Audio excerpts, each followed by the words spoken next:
Kumusta na? Sa daming happenings every now and then, kaya pa ba? O masaya ka pa rin ba sa iyong trabaho? Kung ang minimum wage earner na si Lance at Jocelyn ang tatanungin, Masaya naman po kasi may mga kasama akong mga ka-vibes din, gano'n. Masaya po. Nalilibang. Nalilibang. Imbis nga iniisip po yung problema, siyempre, inaano mo sa mga ginagawa mo. Nawawala.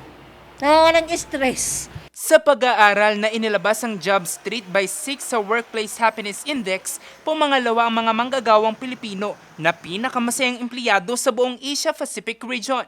Nanguna rito ang Indonesia na 82%. 77% namang Pinoy ang nagsabing masaya sila sa kanilang trabaho. Ayon sa pag-aaral, hindi lang sweldo ang basihan ng saya sa trabaho. Mahalaga na rin daw ang meaningful work, career growth, well-being at sense of purpose. Mas nabibigyan na kasing importance yung mental health in the workplace. And marami ngayon ang mga companies na ini-include na talaga nila sa calendar nila yung mga simple lang na monthly activities para lang as a short breaks, ganun, every month, aside from the team buildings na kinakandak ng company.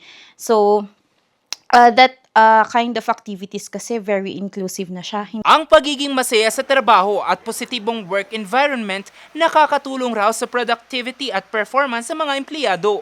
Masasabi din natin na kapag happy ang employee sa work niya, syempre mas motivated siya na pumasok, gawin yung mga works niya. Para mapangalagaan pa ang mga empleyado, tiniyak ng Department of Labor and Employment ng DOLE ang mga programang poprotekta at magsusulong pa sa karapatan ng mga empleyado. In place ang aming mga programa, nakahanda kami dahil this is also in recognition or this is also in recognition of the directive of our president on the uplift, di ba? So ito kaagad ay meron kaagad na direktiba na ibinabasa sa amin na we have to cater to our members of the community who are affected by the present crisis. At dahil weekend naman, dapat lang na huminga muna.